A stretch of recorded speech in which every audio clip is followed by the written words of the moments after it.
Hello everyone, welcome back to my YouTube channel. तो आज हम पढ़ेंगे अमीबा के बारे में।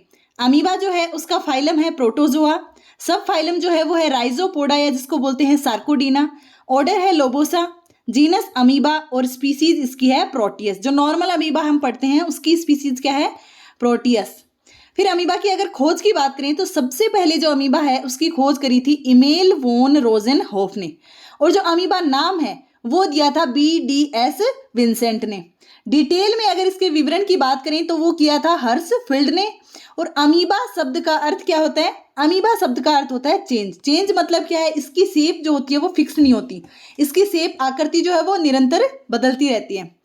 अब बात करें अमीबा में जो ये स्पीसीज है प्रोटियस, ये प्रोटियस का मतलब क्या है? क्योंकि हमारे जो सिलेबस में है वो है प्रोटियस का। तो प्रोटियस का मतलब क्या है? प्रोटियस का मतलब है सी गॉड, मतलब समुद्री देवता, और ऐसा देवता जो अपनी आकृति को निरंतर बदलता रहता है। इसके अलावा एक स्पेशल फैक्ट क्या है कि ये स्पेशल स्वच्छ जल के पैंदे में पाया जाता है। मतलब जो अमीबा प्रोटियस है ये फ्रेश वाटर में पाया जाता है। इसके अलावा जो भी एक्सटर्नल स्टिमुलाई हैं, बाह्य जो उद्दीपन है, उनके प्रति ये रेस्पॉन्स प्रदर्शित करता है। अब हम एक बात पढ़ें कि अमीबा वेरुकोसा और जो अमीबा स्ट्रेटा है, ठीक है, हम प्रोटियस के बारे में पढ़ रहे हैं। इसके अलावा क्या है? जो वेरुकोसा और स्ट्रेटा स्पीसीज हैं वो समुद्री जल में पाई जाती हैं। ये फ्रेश में ना पाई जाकर के मैराइन वाटर में पाई जाती हैं। तो अब जो मैराइन वाटर में पाई जाएंगी तो मतलब उनको थोड़ा सा सेफ्टी के लिए कोई ना कोई आवरण चाहिए, तो इनके ऊपर पेलिकल नामक आवरण पाया जाता है। और इसी पेलिकल नामक आवरण की वजह से इन दोनों की शेप जो होती है वो फिक्स होती है। जबकि जो अमीबा प्रोटियस है जिसके बारे में हम पढ़ रहे हैं उसमें पेलिकल एब्सेंट होती है। इस वजह से इनकी जो शेप है वो क्या होती है? चेंज होती रहती है। फिर है अमीबा टेरिकुला। टेरिकुला जो स्पीसीज है वो नम भूमि पे, मॉइस्ट लैंड पे प्रेजेंट होती है। फिर बात करें अमीबा की स्ट्रक्चर की, तो अमीबा की जो स्ट्रक्चर है, अमीबा की जो साइज है वो 0.2 से लेकर के 0.6 mm तक ही होती है।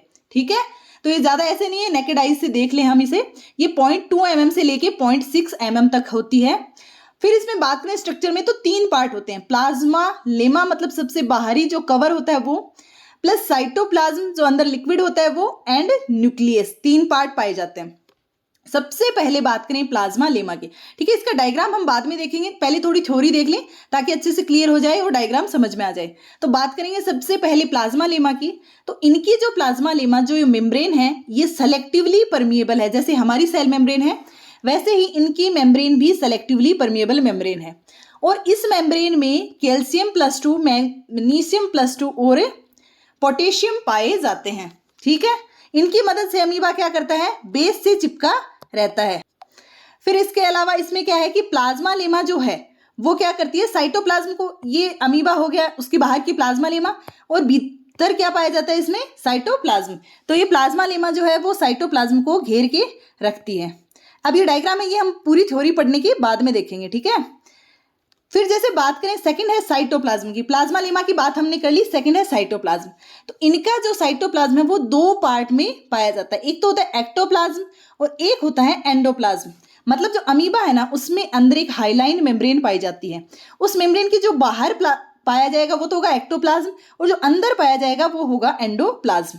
एक्टोप्लाज्म को एक्टोसार्क भी बोलते हैं और एंडोप्लाज्म को एंडोसार्क भी बोलते हैं। एक्टोप्लाज्म होता है वो एग्रेनुलर होता है, मतलब उसमें कोई कण नहीं होते, कोई कणिकीय पदार्थ नहीं होते, और इस भाग में एक जलीय हाइलाइन परत पाई जाती है। ठीक है, ये वाली जो परत मैंने बताई थी ये हाइलाइन परत पाई जाती है जो कि शीर्ष भाग पर हाइलाइन कैप बनाती है, जो कि हम डायग्राम में देखेंगे कि ऊपर क्या बनाती है वो हाइलाइन कैप। फिर है एंडोप्लाज्म। एंडोप्लाज्म जो है वो होता है ग्रेनुलर। ग्रेनुलर उसमें अलग अलग ऑर्गेनल्स वगैरह ये सब पाए जाते हैं, मतलब ग्रेन्यूल्स कणिकाएं पाई जाती हैं।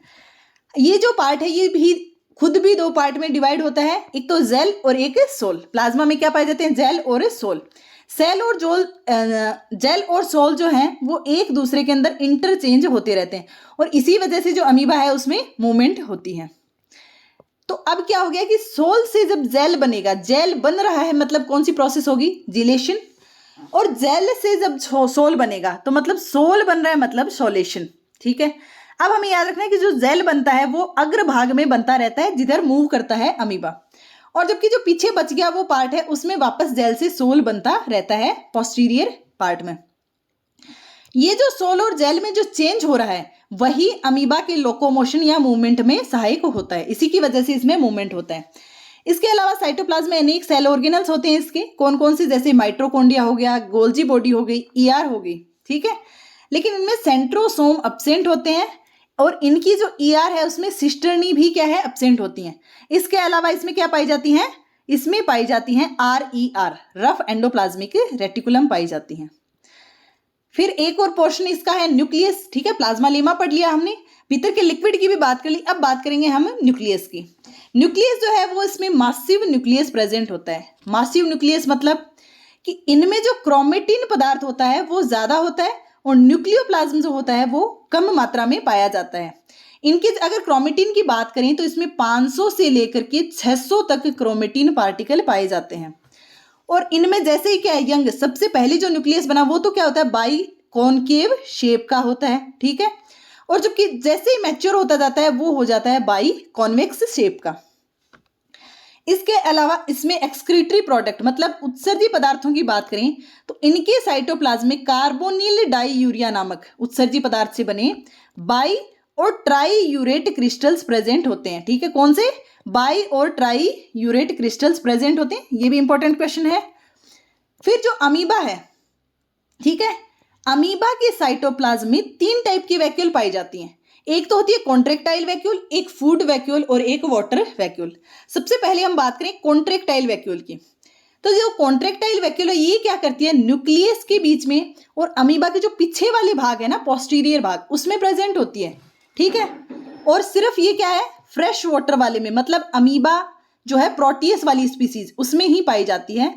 और यदि ऐसे फ्रेश वाटर से यदि इसे आशुद्ध जल में, डिस्टिल वाटर में डाल दिए जाए तब तो कॉन्ट्रेक्टाइल वैक्यूल तीव्रता से काम करेगी, क्योंकि ये फ्रेश वाटर में रहने की आदत है इसको।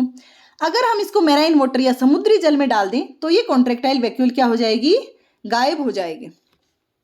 अमीबा जो प्रोटियस है ये स्वच्छ जल में रहता है, तो इस वजह से इनके शरीर के भीतर क्या है, लगातार जल जाता रहता है।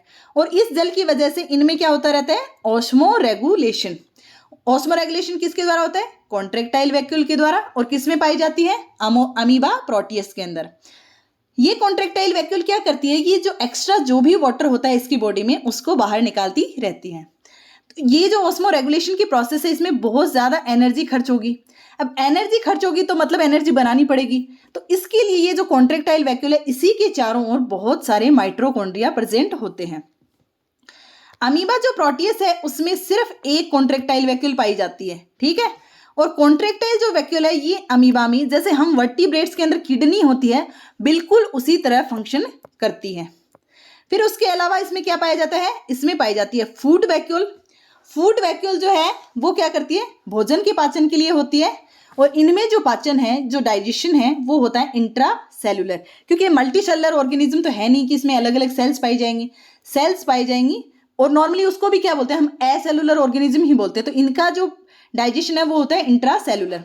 वाटर वैक्यूल की अगर हम बात करें तो वाटर वैक्यूल भी इनमें प्रेजेंट होती है, ठीक है। अब हम इसका डायग्राम देख लेते हैं। तो चलो इसके डायग्राम में हम क्या देखेंगे, डायग्राम में हम देखेंगे कि इसमें 2 एंड होते हैं, एक तो एंटीरियर एंड मतलब अग्रभाग और एक यूरोइड एंड मतलब ये पोस्टीरियर पार्ट इसका होता है। तो एक तो इसमें सबसे पहले हम बात करें, इसमें पाया जाएगा प्लाज्मा लेमा, मतलब इसकी सबसे बाहर की जो मेम्ब्रेन है वो पाई जाएगी, ठीक है। उसके अलावा इसमें पाया जाएगा क्या, प्रोटोप्लाज्म, मतलब इसमें एक्टोप्लाज्म और एंडोप्लाज्म 2 पाए जाते हैं। और जो एंडोप्लाज्म है उसमें भी सोल और जेल 2 पार्ट होते हैं, ठीक है, प्लाज्मा जेल और प्लाज्मा सोल, ये हो गया। इसके अलावा इसमें क्या पाया जाएगा, न्यूक्लियस। ये तो हो गए हमारे मेन जो हमने डिवाइड करे थे वो न्यूक्लियस हो गया। फिर हमने एक्स्ट्रा में बात करी कि इसमें कॉन्ट्रेक्टाइल वैक्यूल पाई जाती है। कॉन्ट्रेक्टाइल जो वैक्यूल है वो सिर्फ अमीबा प्रोटियस में एक पाई जाती है और उसे एनर्जी चाहिए, इसके लिए इसके बाहर क्या है, बहुत सारे माइटोकॉन्ड्रिया प्रेजेंट होते हैं। एक्सक्रीटरी प्रोडक्ट की हमने बात की, उसमें बाई और ट्राई यूरेट क्रिस्टल्स पाए जाते हैं। इसके अलावा एक्टोप्लाज्म और एंडोप्लाज्म को अलग अलग रखने के लिए इनमें पाई जाती है हाइलाइन लेयर। हाइलाइन जो लेयर है उसके आगे वाले भाग में पाई जाती है हाइलाइन कैप, ठीक है। तो आपको ये डायग्राम अभी समझ में आ गया होगा। अब हम बात करेंगे इसकी जनरल फीचर्स की, ठीक है। तो जनरल फीचर्स में इसके अंदर क्या इंक्लूड होता है, जनरल जो फीचर्स हैं इसमें बताया गया है कि जो अमीबा है वो क्या होता है, एसिमेट्रिकल होता है, मतलब इसको किसी भी पोर्शन से काटो ये कभी भी दो इक्वल हाफ्स में डिवाइड नहीं होगा। इसके अलावा बात करें तो ये एसेलुलर होता है, क्योंकि इसमें क्या होगा कि सिंगल सेल वो सारे फंक्शन करेगी जो कि मल्टी सेलुलर ऑर्गेनिज्म में बहुत सारी सेल्स मिलकर के करती हैं, ठीक है। तो इसको पता नहीं यूनिसेलुलर क्यों नहीं, ये क्या होता है, एसेलुलर ही होता है। इसके अलावा जो अमीबा है उसमें पाई जाती है रीजनरेशन की पावर, पुनरुद्भवन की कैपेसिटी पाई जाती है। ये बात जो है वो इब्राहिम ट्रेम्बले ने बताई थी। और रीजनरेशन की पावर क्या है कि मतलब अगर इसका कोई पोर्शन टूट गया तो ये वापस से उसको बना लेती है।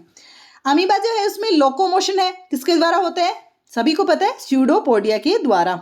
और इसकी अगर हम बात करें कि ये कितना मूवमेंट कर सकती है तो ये पर मिनट 0.02 से लेके 0.03 mm तक मूवमेंट कर सकती है। फिर इनके जो स्यूडोपोडिया वो होते हैं ब्लंट, एकदम ब्लंट मतलब आगे से बंद होते हैं, मतलब लोबोसा टाइप, ठीक है। फिर बात करें इनमें अमीबा प्रोटियस में तो ये होता है बहुकूटपादी।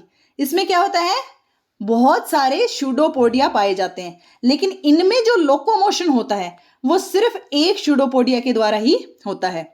और स्यूडोपोडिया जो है वो क्या है, आगे वाली जो भाग है एंटीरियर एंड में तो बनते रहते हैं और पोस्टीरियर एंड जो यूरोइड एंड है उसमें बिगड़ते रहते हैं। तो और ये जो मूवमेंट है वो किससे होती है, सोल जेल मूवमेंट होती है। अमीबा जो है वो एक ऑब्लिगेट अनएरोबिक ऑर्गेनिज्म है, एरोबिक है। एरोबिक मतलब इसे ऑक्सीजन चाहिए, अगर ऑक्सीजन अब्सेंट है तो इनमें ना तो रेस्पिरेशन होगा और इनकी मृत्यु हो जाएगी। एक्चुअल में तो क्या है कि अमीबा इमोर्टल है, अमर है, मतलब इसकी नेचुरल जो डेथ है वो नहीं होती। क्यों, क्योंकि इसमें या तो बाइनरी फिजन हो जाएगा, बाइनरी फिजन से क्या होगा कि अपने आप को दो पार्ट्स में डिवाइड कर लेगा, तो दोनों के दोनों क्या है, नए अमीबा की तरह फंक्शन करने लग जाएंगे। या फिर अनफेवरेबल कंडीशंस में इसके चारों ओर सिस्ट बन जाती है, ठीक है, और फेवरेबल कंडीशन में वापस से ग्रो करने लग जाता है। एक लास्ट फैक्ट है कि सोमेटोप्लाज्म और जो जर्म प्लाज्म है इनका, इसमें कोई भी डिफरेंस नहीं होता। तो आज का जो हमारा टॉपिक है वो यहीं कंप्लीट होता है। आई होप आपको ये वीडियोस पसंद आ रहे होंगे। अगर वीडियोस पसंद आ रहे हैं तो वीडियोस को लाइक, चैनल को सब्सक्राइब और अपने सभी दोस्तों के साथ शेयर करना बिल्कुल ना भूलें। इन सभी की अगर आपको पीडीएफ चाहिए तो आप NCERT ऑन फिंगर टिप्स नाम से एक टेलीग्राम चैनल है, उसमें जाकर के चेकआउट कर सकते हैं। Thank you.